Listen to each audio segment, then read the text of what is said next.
Hi, welcome to another episode of Life's Worth Remembering. It's where our guests have the opportunity to share their life stories because everybody's got a story to tell. Today's guest was an aborted attempt last time round. So I've got Gary Griffiths with me today. Now, Gary was in the army for over 25 years.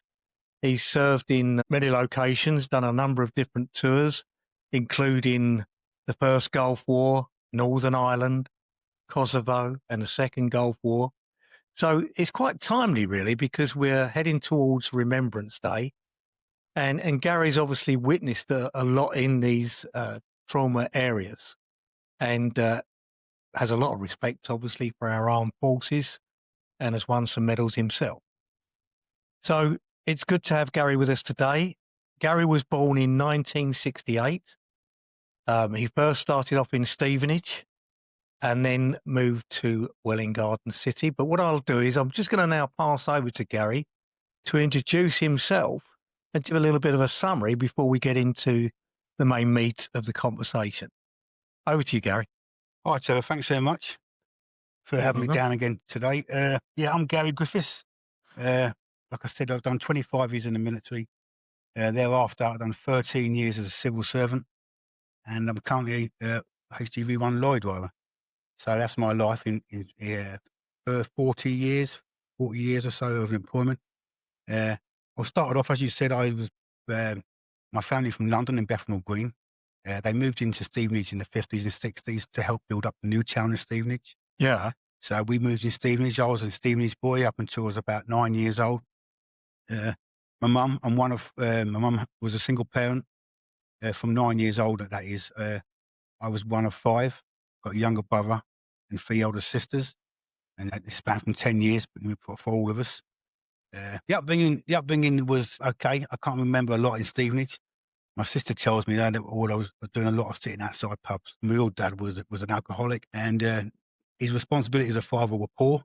No. So I left a lot to my mum to sort of bring us up.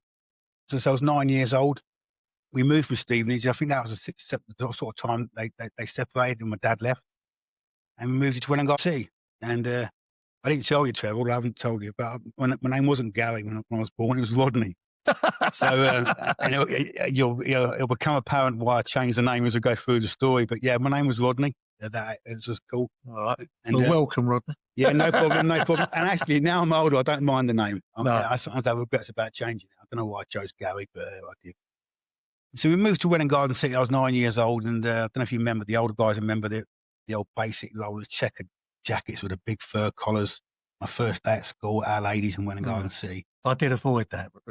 But my sisters was all basic rollers. So that was why the hand-me-downs, all the basic roller stuff. I turned up day one at school, 9 years old, and this is Rodney Griffiths, and he's wearing this big basic roller jacket. Mad. Consequently, it led me into a lot of fights. I had a lot of fights when I first turned up. I didn't settle in too well. I didn't wear the jacket again after the first day, that's for sure. But yeah, I settled in all right, and I was 9 years old. And my childhood from 9 to 16 was a bit turbulent, really, if I'll be honest with you. Really? Yeah, all my three sisters were in good order. But my mum was single. She was looking after us, working for British Rail. Done a fantastic job of bringing us all up. Worked really hard, and on our street, it was all, we won't say we were poverty, we all got fed well, we got clothed. But it was tough. It was tough for my mum, and she was bringing up five teenage girls at the time. And myself and my brother was 3 years younger than me. So I look back and I can't thank her enough for what she'd done for us. So she's holding down a job. Yeah. And bringing up 5 kids. Yeah, it's mad. It's mad. And I just can't believe how that sort of stuff, how she managed it. I even managed to go to skiing. I think the holiday was, she paid for a holiday for me to go skiing. Wow. Yeah. And still have that job and having to look after, and I was a bad boy, Trev. I was always in fights, always in trouble. Always getting in trouble and on the streets. When my mum was at work 2 till 10 shift, I was out doing stuff that I shouldn't do, really. Nothing really bad enough to get convicted for or sent down for, but being a bit of a thug. Yeah. And that's just what was as boys. So we went through life like that up until I think. But my stepdad came on the scene when I was about 13. He changed the dynamics of my family unit, and it really enhanced it. And we were able to then sort of become more of a stable family from 13 from me onwards. And we'd go away and go on holidays and stuff like that. And you worked for British Rail as well as with my mum, so we had like a season tickets where we can go down to Austria on a train. So we had holidays, me and my brother and my mum and my stepdad. Well, that's nice because, during that time, really not everyone had holiday, did they? No. And most of them were in England anyway. So it didn't, So it was fantastic. And again, I can't thank them enough. Firstly, my mum, she's an inspiration to me for what she's done and how she brought us up. And then secondly, my stepdad came on the scene and he basically glued us together and moved forward. It didn't stop me from being in trouble all the time, though. I mean, that took me a long time to mature. I still haven't matured now, really. But as you go through life, you sort of make mistakes and try and learn from them and then move on. I got suspended from my secondary school endless times. And what secondary school did you Holy Trinity in Money Garden City. Okay. Yeah. So that's a Catholic school. A Catholic school. Yeah.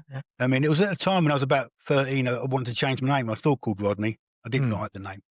And the only Force and Horses was on with Rodney and Del Boy and that sort of stuff. And I was getting a piss taken out of me quite a lot. So I never really liked the name. So I asked my mum if I could change my name. She said, yeah, of course you can, son. You change your name to what you want to be called. So I said, okay. I chose Gary. Consequently, went to school the next day, told all my teachers that my name had been changed. And that didn't go down too well either. So I rebelled against that. They wasn't happy with me changing my name.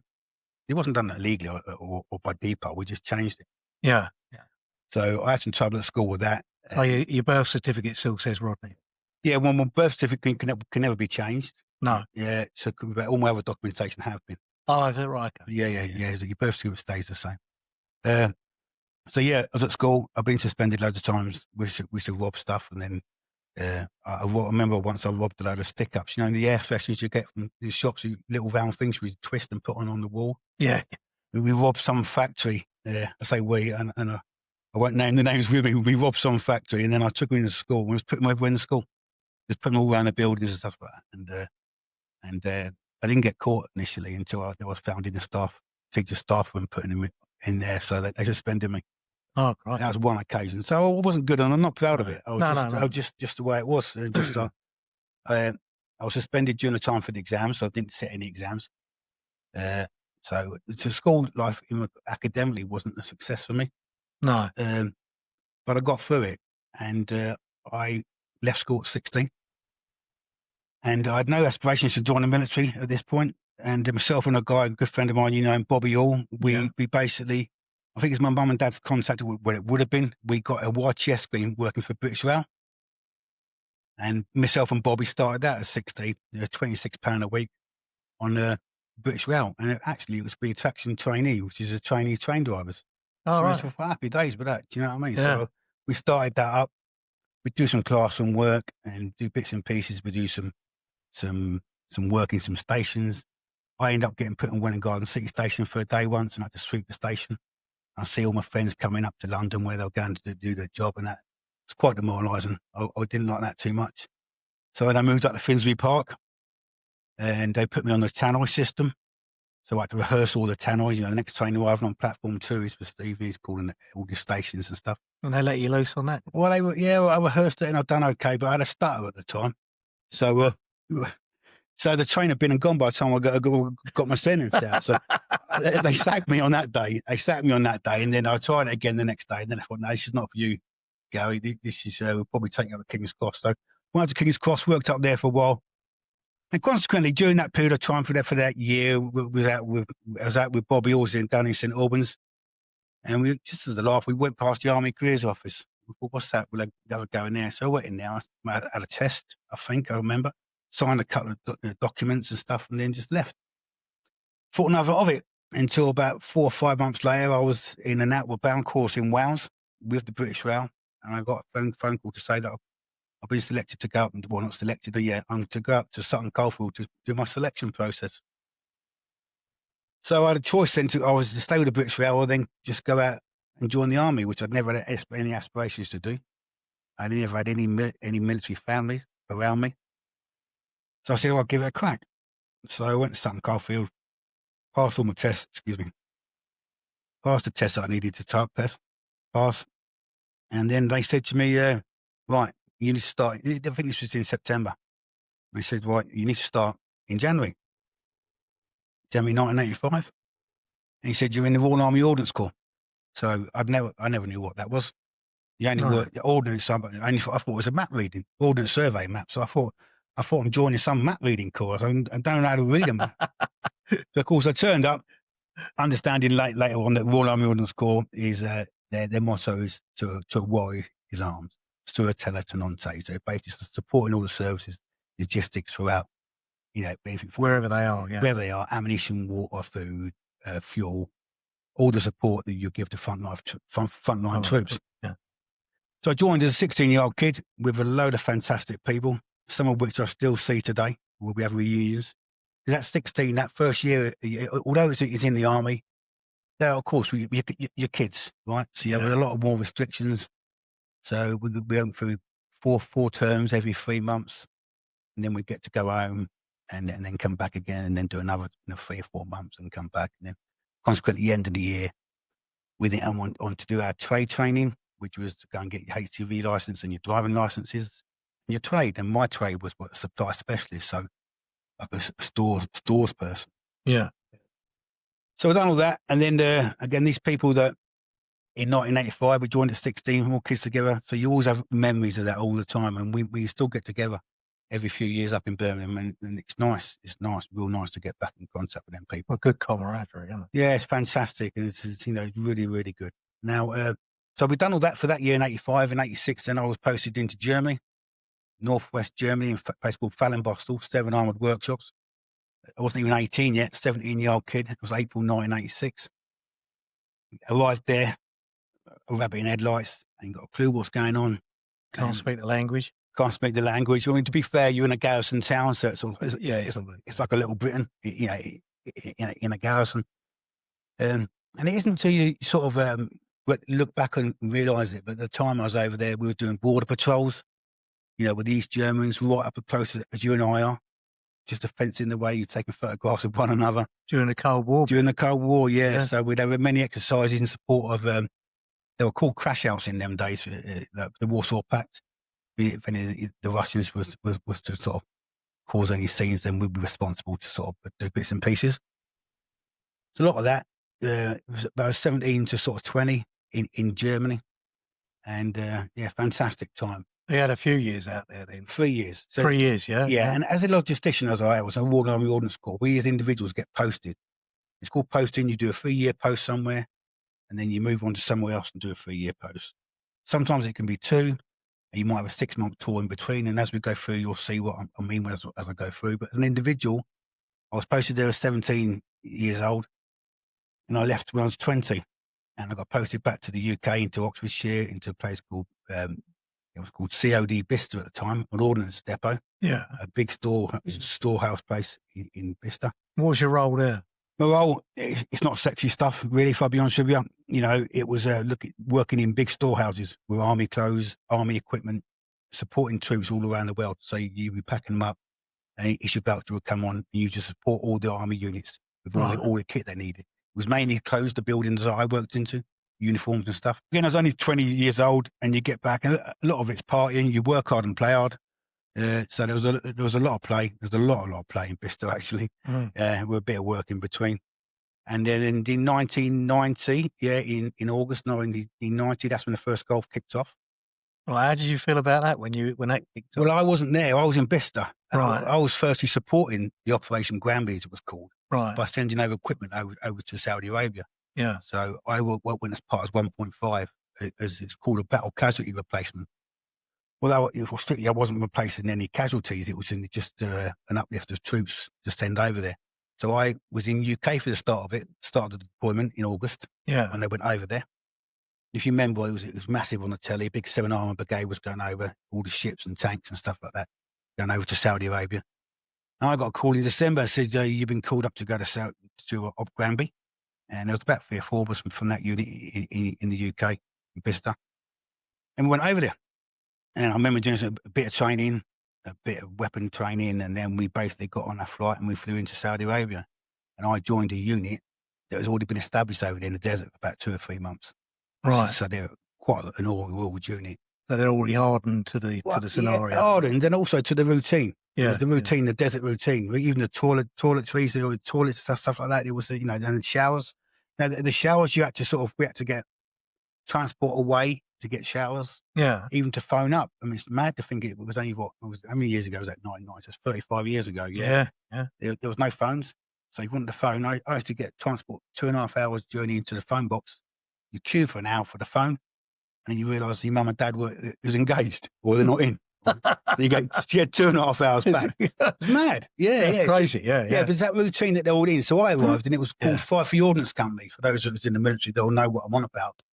And if I can just explain where my role sat in that was a logistics chain. So I was called supporting with ammunition. So I was the ammunition guy, one of the ammunition guys. Right. So from Al Jabal is where the ships docked in Saudi Arabia.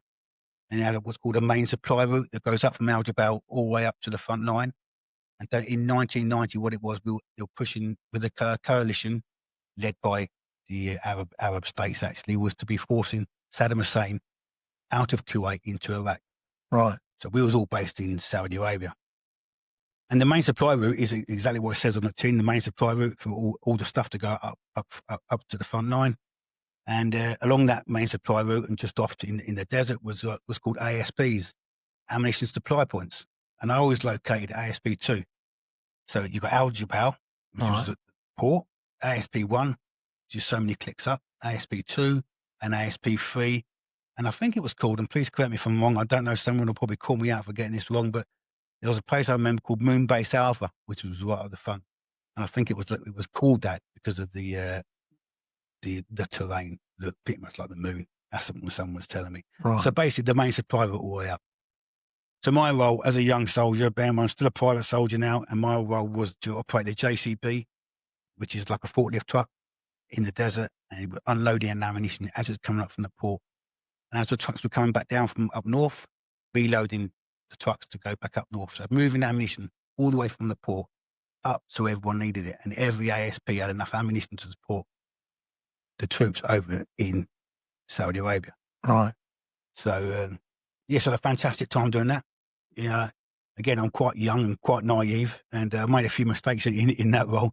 A couple of SAS regiments SAS guys come into me once, and I had an issue docket to give them a certain amount of ammunition to go and do their job, because a lot of people was coming in and going. There's a lot of activity. It's amazing, the logistics, just to get all these people and all these vehicles and stuff.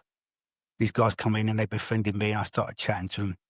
And needless to say, they took a bit more than what I had on my issue docket. They took from me more. They robbed the stores. Yeah, they took from me more than what they wanted, rather than what I should have given them. Yeah. And so that's how that went. But they're nice fellas, and they're all there doing the job and stuff. So I got in a bit of trouble for that. But I'm only a young kid, right? Yeah. You know what I mean? I'm in the military. I've done 3 years in Germany. I'm in now in Saudi Arabia. That the anticipation of what's going to happen is what worries people. Yeah. Certainly as a young man, as I did. Do you know what I mean? So, and also, when I joined the army, I forgot to say, when I joined the army, I was diagnosed and had some skin problems on my hands and my elbows, and they said to me, "You've got psoriasis." And it was something that affected me all the way through my army. Actually, that's why I think it's quite poignant that I mention it. And there was, and he basically said, "Well, you'll never get in the army with this, but we can't kick you out for having it." So it's something I had to manage through my whole army career.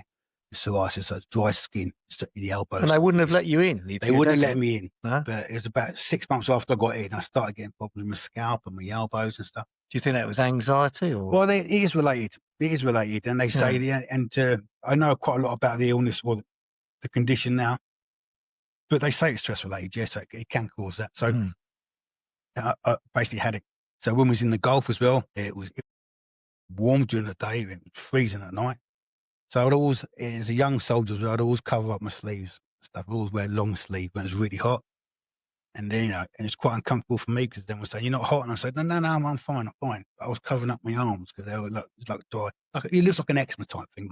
So I managed that. So to manage that all the way through my career, actually. And as I got older, pardon the pun, I got a bit rhino skin to it. So I was quite happy. Managing quite well now, even though I still suffer from it. So, well, I think it's just something that people appreciate. It happens. It happens, yeah. And I spent some time through my army career. I spent some time in hospital, in and out of hospital, trying different treatments and stuff like that. So I've gone through loads and loads of other stuff. Like I said, I manage it really well now. But at the time, I didn't in the military. I was in the Gulf. So that tour was fantastic. The Op Granby. The war was the 16th of Feb, I think it was, 1991. Lasted a few weeks, 6 weeks or so. I don't know. Don't quote me on the dates there, but it didn't go on for too long. And then we come back. So I sort of finished my Bicester time then. So I left there in 89, and this was now 1991. So I'd done 2 years in Bicester. And one of my chief clerks, when I got back, he says to me, Griff, because I knew him, he's a nice fellow. He said, "Do you want to go to Belize for 6 months?" So, where's Belize? I don't know where it was. And he said, Central America, 6 months tour. That's got my name all over it. I'm your man. Do you know what I mean? So sounds like holiday to me. Yeah, and it is. And I knew a couple of guys that had been there and said, "Yeah, it's a great tour. It's a great tour. You do a lot of work, but it's a great tour." So happy days, I'm on that. So I went over to Belize in September of 1991 for a 6-month tour, and I was in airport camp, which is a big logistics camp. There's a lot of a lot of the SF guys go over there. A lot of the infantry battalions go over there. They do jungle training, real hardcore jungle training. Now I wasn't involved in any of that. But you would support the guys doing the training, and operationally wise, I mean, Guatemala has some claim to territory to Belize at the time as well. It's not no more, so there was some real time operations over there as well. All right. But I was stuck in airport camp. I say stuck. I was quite happy to be there in airport camp. So it's supporting all the troops that were training in the jungle and training on ops as well. So did they choose a different group of people to do that level of training? I mean, I guess you have specialists, don't you, for different areas of the army? Well, of course you do. I mean, you have your infantry battalions and infantry regiments that would always go out there and do tours. And some of their tours was in some of the keys and some of the islands and in the mountains doing OPs, observation points and stuff, and just keep looking over to Guatemala.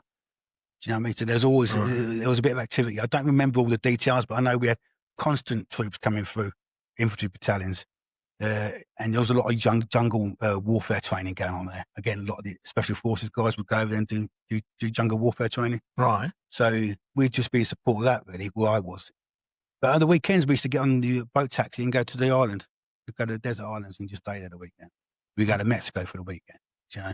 Right. So on one occasion, which is a point that really sort of shook me up, really. One point, we had a civilian guide tour-ish stuff. It was not military based. We can do a tour of the jungle, civilian wise. So we do that. So we paid $100 to go with this guy for the weekend, 2 nights.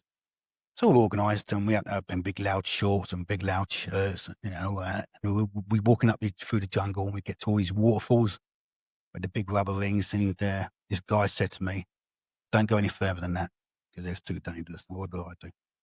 One of my mates bet me to go further up, so I went further up. They tried to shout me down, and I got onto the top of this waterfall, and I put my rubber ring down. I went to jump on it. That went that way. I went the other way, and I went into a stopper. And I was in there for the guys tell me about 15, 20 seconds underwater. And then I come out, and then went under another one for about a minute. I was unconscious. And at that point, I kid you not, this is the truth, and this is not me just, I saw my coffin get loaded on the airport camp in Belize with the Union Jack on it. I saw it. So it's mad. And then there's a guy called Joe Jordan who was an army guy there, and he was a adventure training instructor, a real fit guy, knew all the stuff. He saved me. He brought me off the water and bring me around, and I come round. And I thought that was in 1990. Where was I say? It was 1991. Yeah. So I thought that was me. So every year now I get as a bonus. Right? Yeah. Still trying to mature a bit more, but I'm still making silly mistakes. But yeah, it's close. It's close. So I'd done the Belize tour. Come back from there. I loved it. Come back from Belize, and then they said, "Well, you're off to Northern Ireland 2 years." So again, I was off to Northern Ireland. I went up to a place called Londonderry. Yeah, Londonderry. Yeah, in support of the signals this time. So in my army career, you'd always go and support some sort of outfit, whether it be tanks, helicopters, or REME, the electricians and mechanics. So we would get posted to different units, and I got posted to the signals regiment. So it was all about communications. So my assignment in Northern Ireland. I mean, again, I'm a still young kid there. I'll keep using that excuse all the way through. But until I landed in Ireland. I didn't know what hit me. I landed in Ireland. I got picked up at Belfast International Airport by a couple of guys, and I could see that they're wearing pistols under their jackets and stuff. I was like, oh. And you look around in Belfast, you're like looking around in Birmingham, right? It's like just another town. Just another town. And then you start to realise what's going on. And this is obviously in 1992 to 94. Still nowhere near as bad as what it was in the 70s and 80s. No, because that's when you had all the real troubles. Yeah, I mean, there was troubles there. Yeah. Was that after the agreement? No, the agreement was in 98. April 98. Right, okay. And consequently went back there, and I'll talk about that later on. But no, the agreement, I think, was in April 98. So it was still naughty. And you ask the guys that were there at the time, again, infantry guys that were there doing tours, and they're still the same. They didn't have an easy time. No. And again, I was a logistics person, so we're sorting that comms kit and specialist equipment for communications and stuff. So I was supporting the troops doing that way. It was an eye opener to me because there was a lot of restrictions. And again, like I said, it was just like become real because you're in the city. In London, there is split by the Foyle, the city side, and the water side. The city side is generally more Republican, and the water side is Protestant. Nationally. So, well, not nationally, Republican. The Catholics on the city side and the Protestants on the water side. That's where they generally lived. There were some areas where it was mixed, but that's generally what it was. So we've done 2 years over there, and I enjoyed that. And I got promoted there actually to Lance Corporal. So that was my first rank. All right. Okay. Yeah. So happy days. So you managed to get? I managed to get a promotion. Yeah. And there's a few things that there's a few other things that I did and I shouldn't have done that I won't discuss here today. But I was quite slow to be honest with you to get promoted because it's all a bit of a. But you get looked after by everyone, and you get a good gang, and that camaraderie is second to none. Yeah, they talk about it in some of the infantry units and some of the other units, but like everywhere when you got there, you just glue together, and it's fantastic. We're all supporting each other, aren't we? Yeah, that's right. And I'm always a person that would get on with people, and I like a social as well. So so that goes hand in hand. So I left Northern Ireland to go to Colchester. Colchester was a big time for me from 1994 to 98. Whilst I was there, I'd done exercises in Cyprus, Canada, Norway. Oh, wow. Holland. Travelled. All exercises. They were exercises. The operational tour with the United Nations was Ophamdum, which is not Opgrapple, but Opgrapple was the former Yugoslavia. Right. When it broke down. Now, that was a real bad time in the 90s. Yeah, I remember. Yeah. Yeah. And people tend to forget that. And I was there. We've done a United Nations peacekeeping force, Ophamdum. And the unit I joined in Colchester was a new unit at the time, really newly formed, called 24 Mobile Brigade. It was a helicopter brigade. And so we flew over on Ophamdum as part of that brigade. And it was the helicopters with the United Nations. So we had the Blueberry and everything else supporting the peacekeeping troops over there. Right. So it was again, I was helping to support the helicopters with all their pieces of equipment and stuff. That was a good tour. I was quite fortunate. I was in Croatia most of the time, which is down by the sea. Yeah. So it's beautiful spot, yeah, but not in those days. Yeah, no, you go back there now, and I look there now, and they're holiday resorts. Yeah. So so we served out. I was in Colchester. So Colchester was a big, a lot of visiting a lot of places. I got promoted to corporal then as well, so I managed to keep my nose clean for another couple of weeks and got a couple of years and got more and got my full corporal. All right. Yeah, and consequently after that, I served for 4 months in the Falkland Islands. So at the end of your posting, you'd normally get a tour, like I did with the Belize. Yeah. It comes at the end of the beginning of a big posting, so a 2-year posting. So I've done 4 years in Colchester, and then they said, "Right, you're going to Falklands for 4 months, and then you're posted to Watsham in Suffolk." So I'd left Colchester at that point. So what was the Falklands like when you went there then? Falklands was in 1997. I flew down there on the 23rd of December, 18 hours to get down there via the Ascension Islands. And again, I was working in the ammunition supply depot. Right. So it was interesting to the history there. I mean, it was not 97 as you were talking.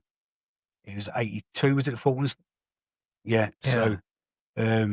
So 15 years have gone past since then. Yeah. The 15, am I right in saying that? 15 years, yeah.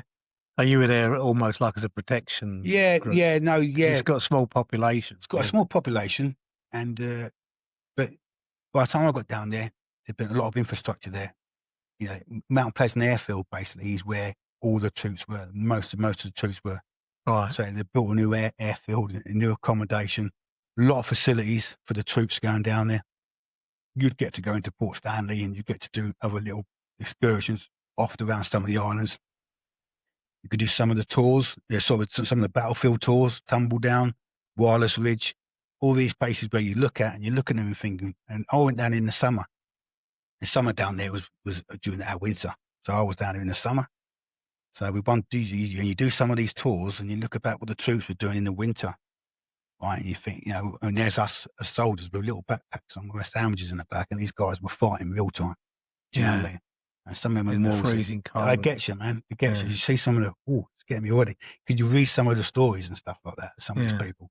I've consequently read books and that now after about the Falkland Times, because that was a real battle. But yeah, but it was a good experience for me because we went down there. I've seen the Falklands before the Falklands was ever invaded. I'm sure the older guys amongst us will say they thought it was in Scotland. They didn't know where it was until it was invaded, and then we had to go down there and recover it for the people living there. Yeah. So that was good. Falkland Islands was fantastic for me. I come back from there, and I went back to Watcham. Watcham, yeah. So again, supporting helicopters, 3 and 4 Regiment Army Air Corps. They had the helicopters, and I worked in the stores looking after the helicopters, all helicopter parts. All right. Whilst there, I spent some time in Seattle, Northwest America, on an exercise for about 2.5 months, looking after 2 helicopters that were supporting the troops out there. So we had a big American exercise. So what was that all about then? It's called Trumpet Dance, exercise Trumpet Dance. We had a British contingent, a British infantry battalion, exercising over there. A joint exercise Joint with exercise, the US. with the US, yeah. Right, okay. Yeah. So the helicopters that we were supporting, they were all small ones, the Gazelle helicopters, like they call them drumsticks. Yeah. They're just two small helicopters, but they were doing range control. So they were doing range control, and my role over there was to support the helicopters, make sure it's called aircraft on the ground. It's called an AOG if an aircraft is not flyable. So if an aircraft was veered off the road, out of the air for any reason, then I would make sure that we got the spares from the UK in Watcham, bring them back over, and then the technicians can then fit the helicopters and they can start flying again. What were the Americans like to you? Well, they were lovely, but they were fantastic people. But I can't remember our army base when we was there, but we had 2 Gazelles in a hangar, and they had all these massive helicopters. Like these. I forget the names of these big squash helicopters. So we was only a small contingent compared to them there because it was a massive exercise. Yeah, but they're nice. And I've served with Americans in the first Gulf as well. That when I talk about in Saudi Arabia. Yeah. Yeah, Americans are always good to work with. Yeah. Oh, good. So I worked with them over, on Trumpet Dance. And again, that was an exercise for a couple of months. So we got a chance to go to Vancouver for a bit of R&R. So you can travel. Yeah. So it was lovely. The weekend, just getting a cab or getting a car and go up to Vancouver for the weekend into Canada. Although I have served in Canada on an exercise before, so but I hadn't been to Vancouver before. So that was good. And that was 1999, and it's 1999 is when I got married to my wife Nicola. All right. Yeah. And then where did you meet Nicola? Well, I met her in Hatfield in the squash club. You may know it. Do you know the squash club? No, no. It's actually where. Well, as a North London, I only moved up that way afterwards. No, it was. I met my wife, and she's from Hatfield, right? Originally. So yeah, and then I got married in 99, July 31st, 99, and then we moved over to Germany. And as a married couple, so it's married quarters out there, yeah. Different ball game. Yeah. I went back to the same unit in Fallenbostel, exactly the same unit. Yeah. But now as a sergeant, I've been promoted to sergeant with my wife. And we were given a house, not given a house, but obviously married quarters, provided with accommodation, and more mature, more responsibilities. And you'd grown up a little bit by then. I had grown up by only a little bit, but I'd grown up. So I spent some time in Germany. and I still knew some of the civilians that worked there when I was there previously, Right. as a young soldier, and they remember me going as a 17-year-old kid.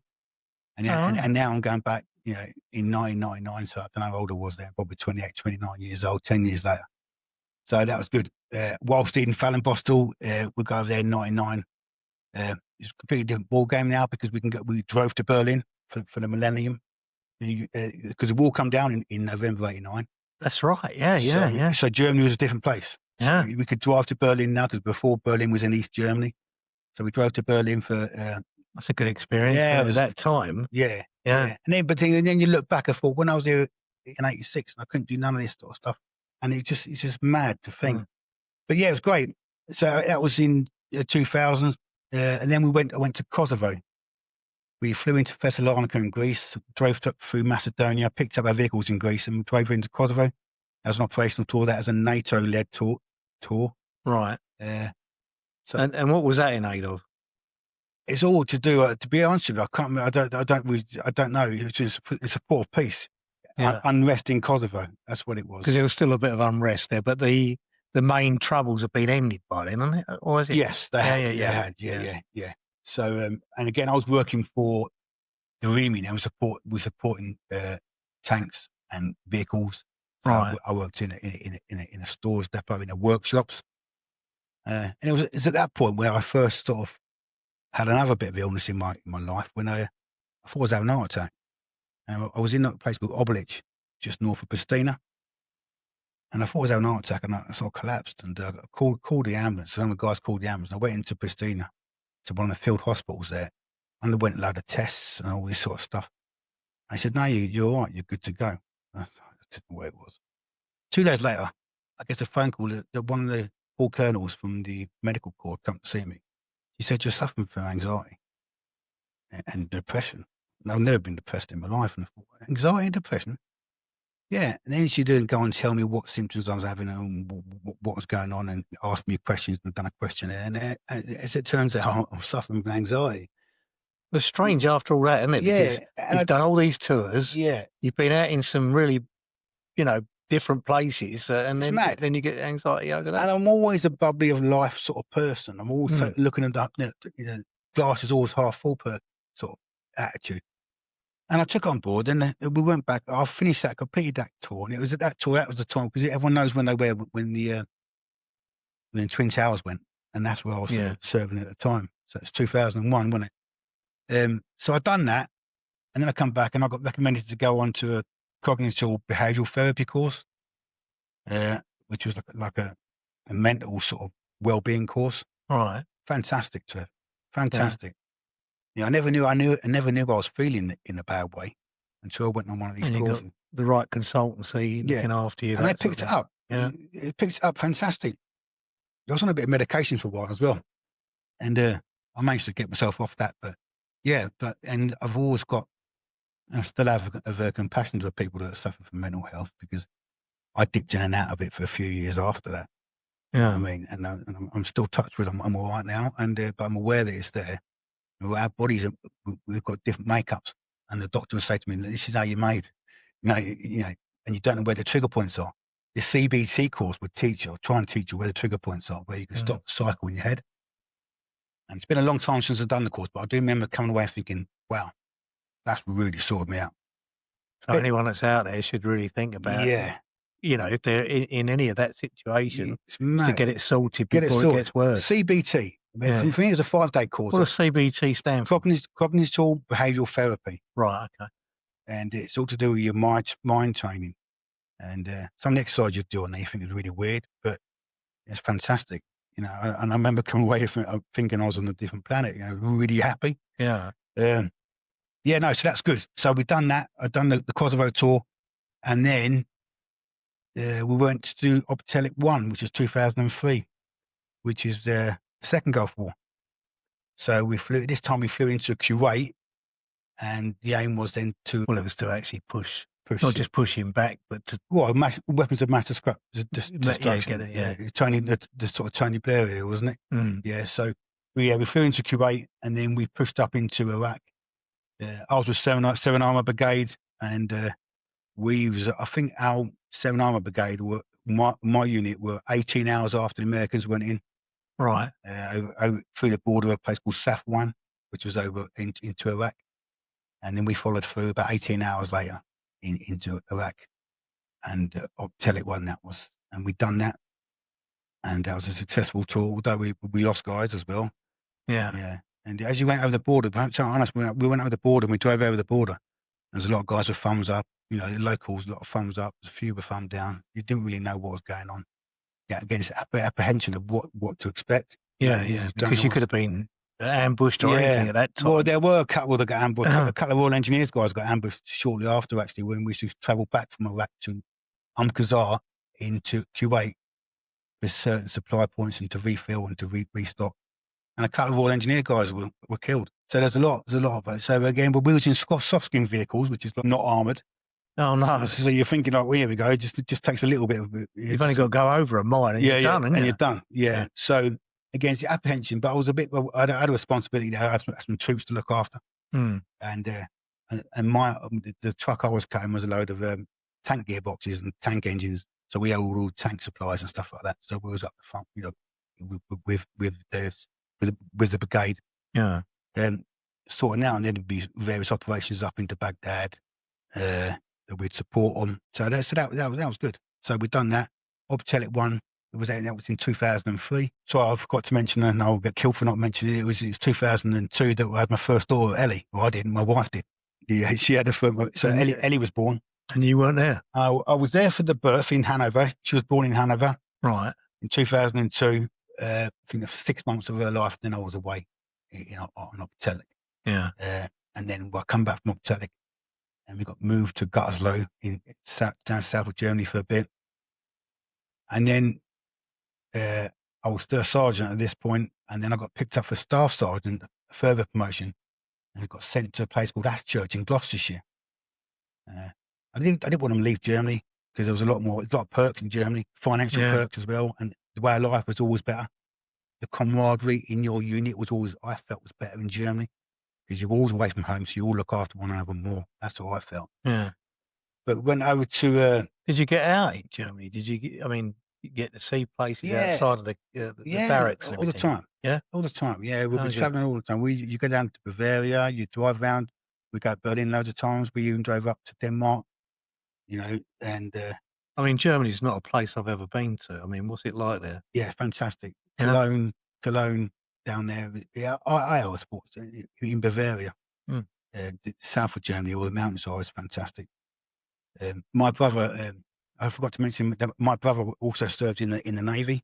Oh, did he? He's 3 years younger than me. Yeah. But he's joined the Navy, and he served in the Gulf as well on HMS Manchester when I was over in the first Gulf War. Oh, right. So we was writing to one another. But the reason why I mention it is because he then was posted to Stavanger in Norway. So we used to go and see him as well.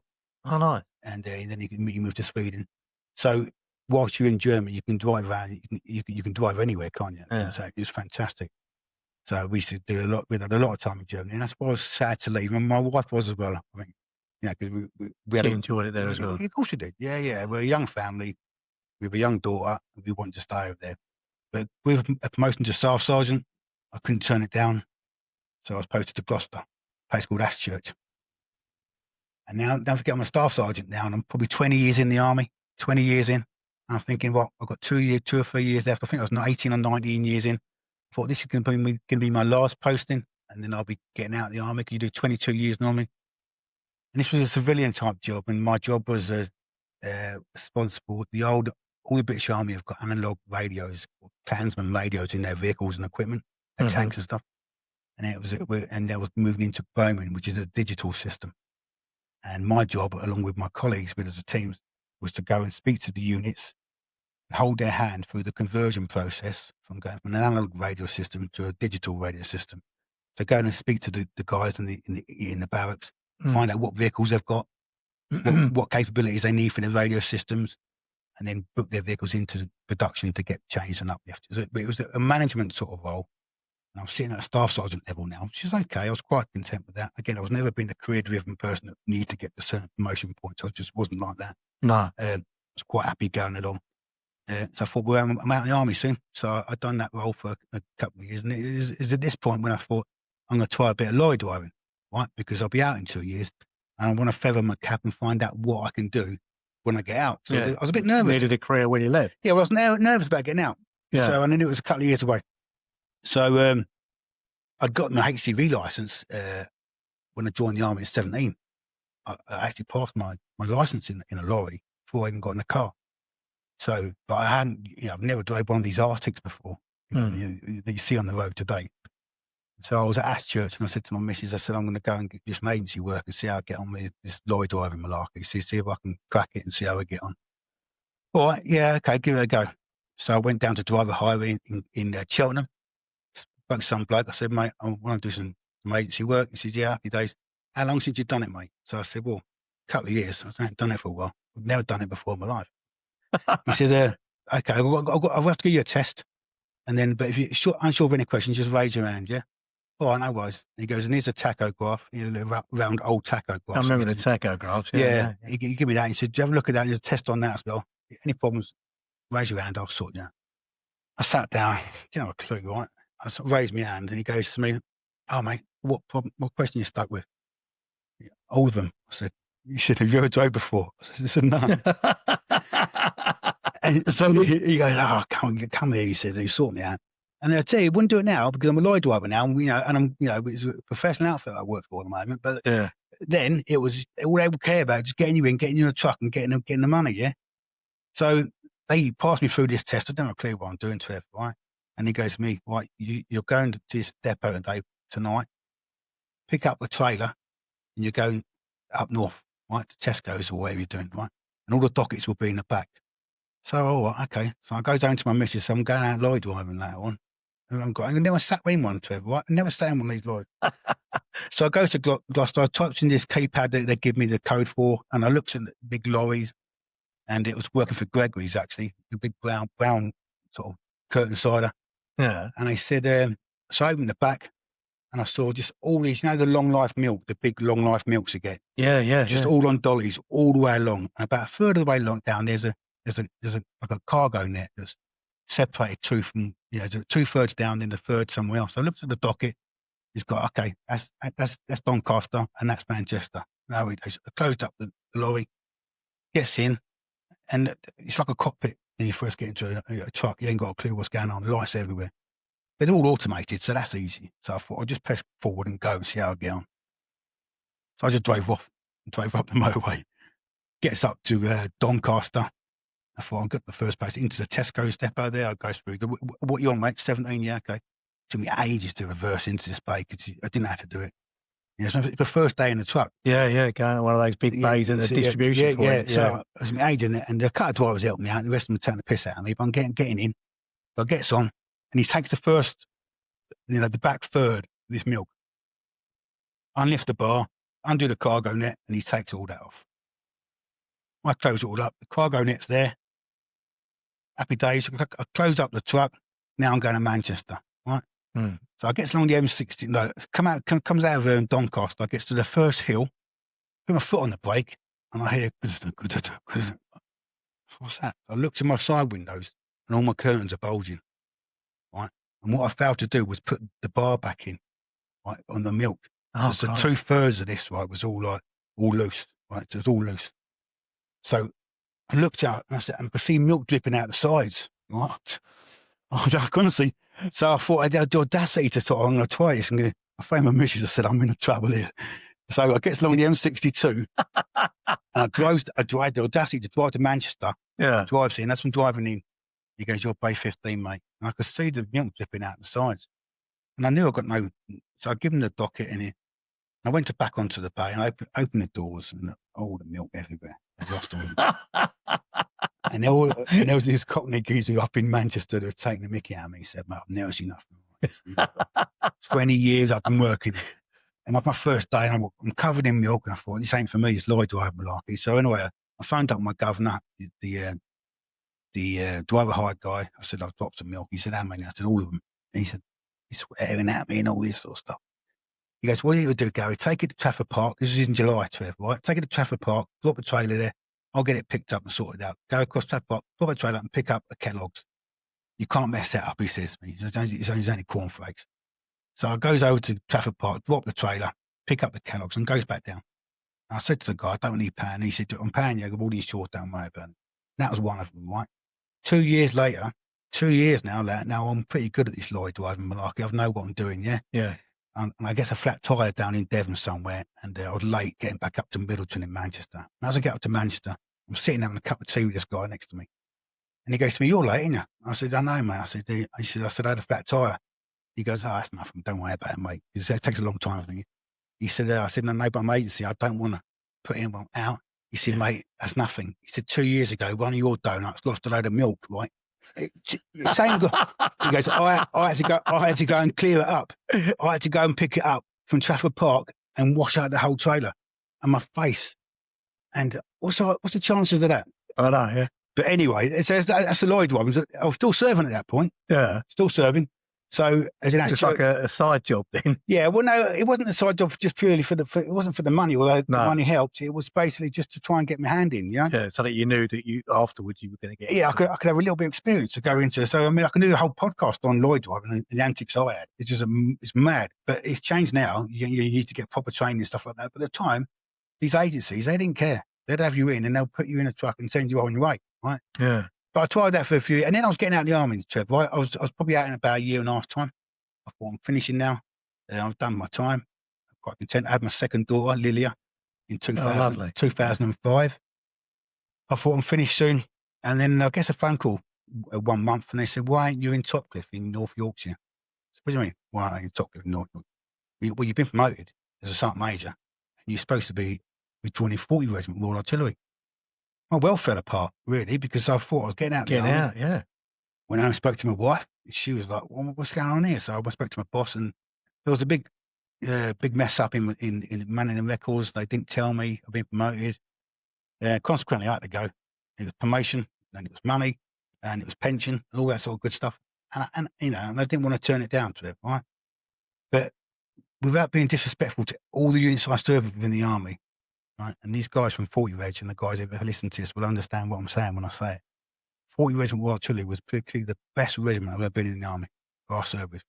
It was the last regiment I ever served with. Because when I went to serve with them, I'm now, not because I was a sergeant major and WO2 and all that good stuff. I went there, and these guys in 40 Reg have been together all their life for 20 years. They joined up the army as gunners, lance bombardiers, and they stayed together as a unit.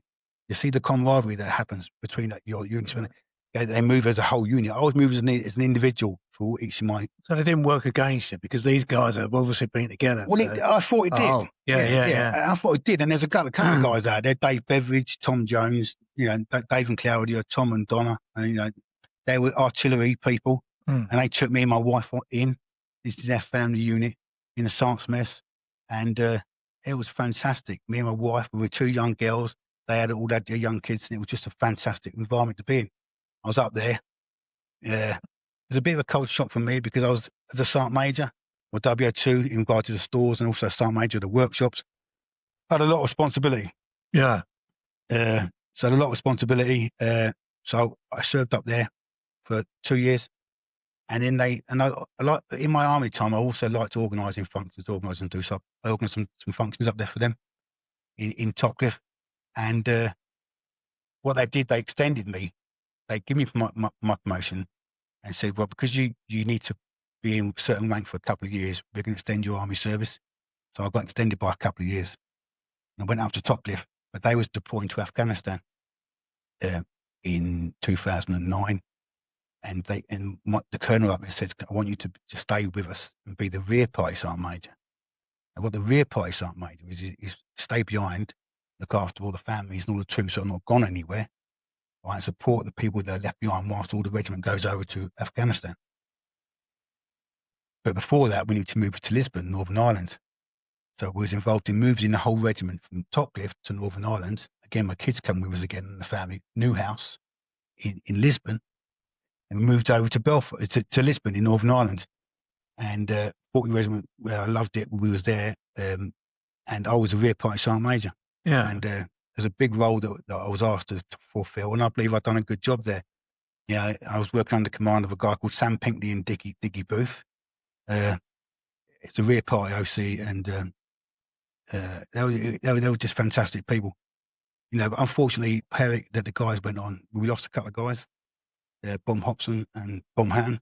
In Afghanistan? In Afghanistan, yeah. Oh, no. It's sad. It's sad. And I was a rear party sergeant major, so I knew the guys that knew him really well. I knew these fellas, and they were part of the batteries that the other sergeant majors, my friends were.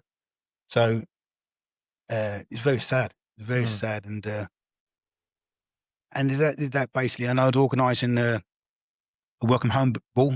So I organised a welcome home ball for the guys when they come back. That was successful. Our period was a naughty place for everyone. Do you know what I mean? So I've done my army time there.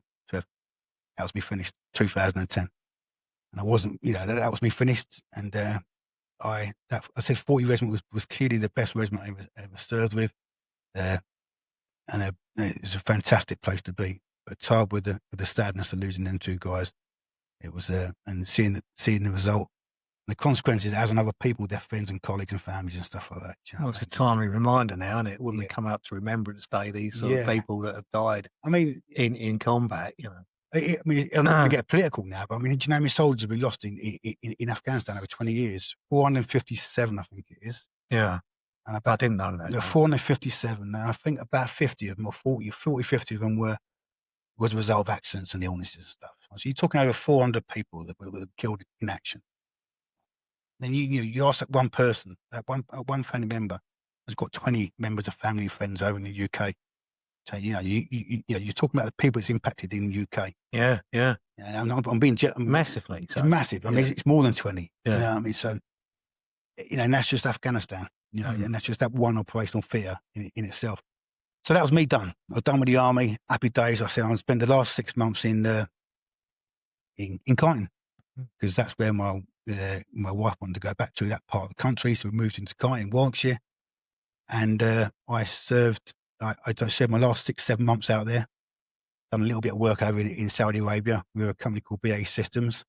Worked over there whilst I got out of the army, and then I but I sort of negotiated a job as a logistics manager in the ammunition depot as a civil servant, which I've done for 13 years. So I've done from 2010, 2011-ish to 2023 as a logistics transport manager for, in the biggest ammunition depot in Northwest Europe. It's a massive ammunition depot. So whilst I was there for 13 years, supporting troops all over the world, but as a civilian. And when I'm now managing civilian people, they're of the same breed as well.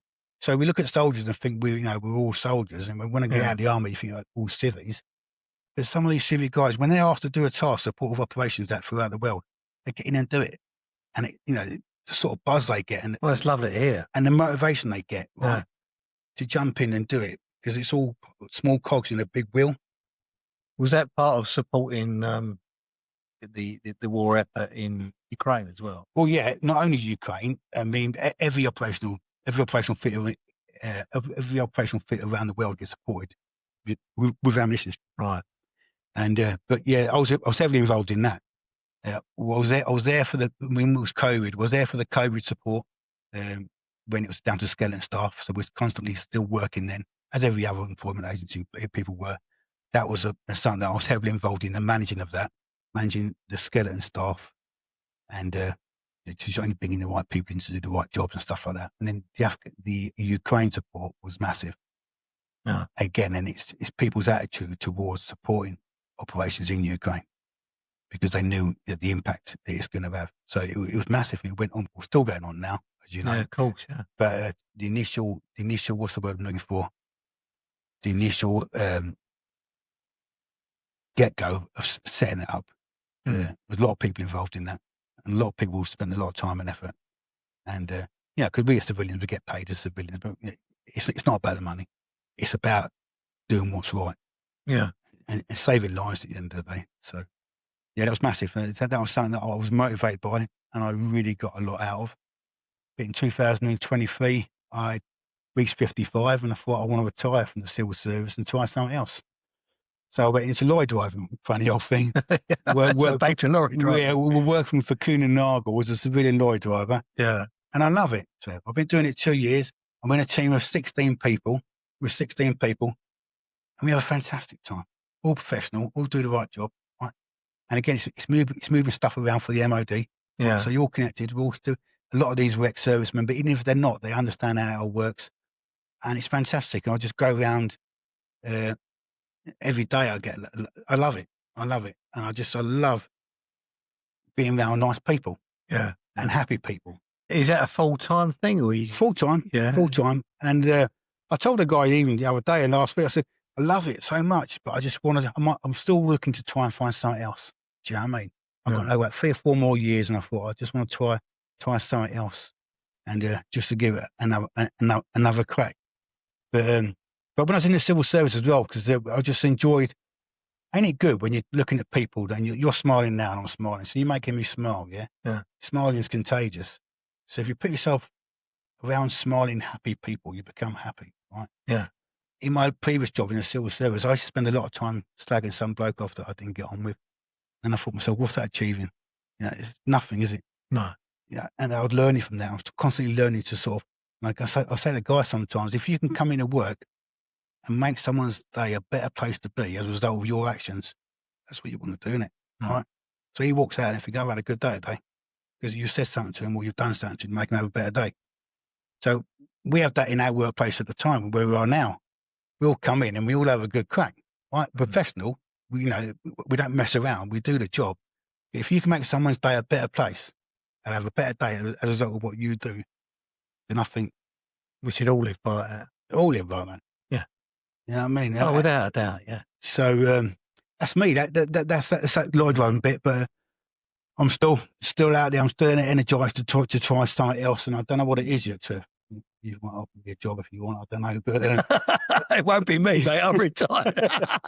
No, I'm just happy. You know, Yeah, I've got my wife. I've got my 2 daughters, and happy in life. But you still get to travel. Still get to travel. Yeah. We'll still get to travel. I'll go away. I spend. I haven't spent enough time with my family down in Welland Garden Stevens as much as I should for a number of reasons, and I'm making good on that. Yeah. I speak to the guys that I went to Benidorm with. Yeah, I meet them every year at least, and I go away for Benidorm with them. And I find time to when we go away with my wife and kids as well. And my kids are getting older, so I'm in a happy place, and I'll continue to be happy. Because what it is, Trev, my motto is surround yourself with nice people, and nice things happen to you.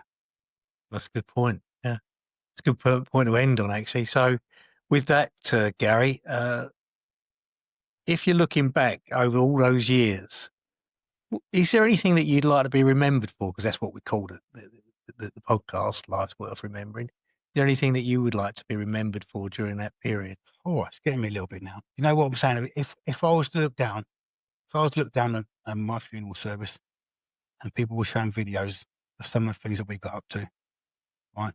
I'd like them to put a smile on their face as a result of what I've done at certain points in my career with these people, because it makes people happy. I remember you with a smile. With a smile. Oh, that's great. Yeah. All right, Gary. Well, look, that's been brilliant interviewing you today. Thank you. Is there anything else you want to add before we go? No, other than thank you, Trevor. I mean, this was nervous for me, and it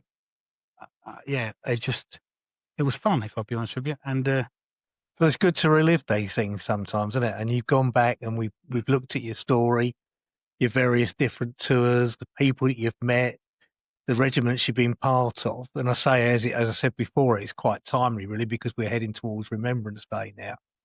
And I'd just like to thank everybody for listening in today, and I hope you've enjoyed Gary's experiences in life. And we will look forward to seeing you at the next episode, hopefully soon, because we've had some technical issues, which is why we're bringing you this one late. But thanks once again for listening, and we'll see you soon.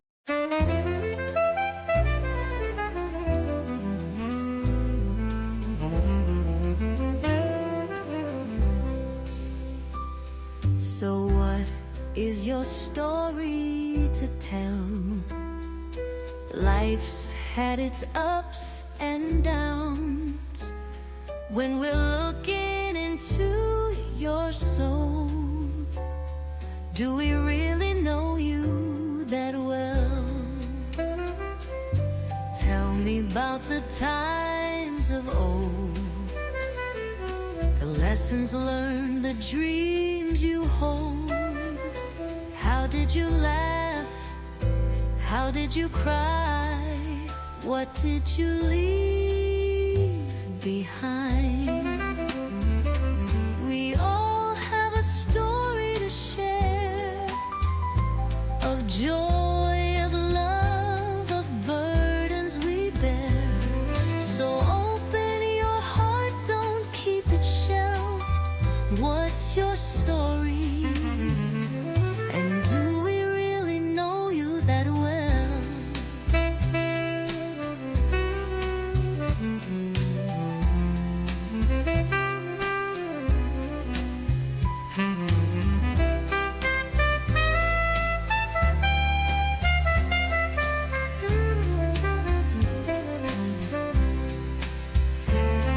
We all have a story to share, of joy, of love, of burdens we bear. So open your heart, don't keep it shelved.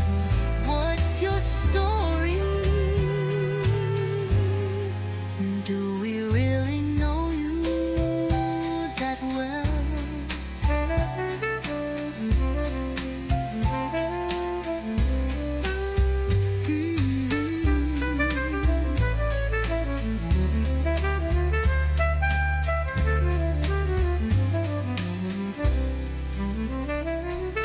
Tell me about the times of old, the lessons learned, the dreams you hold. How did you laugh? How did you cry? What did you leave behind? We all have a story to share, of joy, of love, of burdens we bear. So open your heart, don't keep it shelved. What's your story?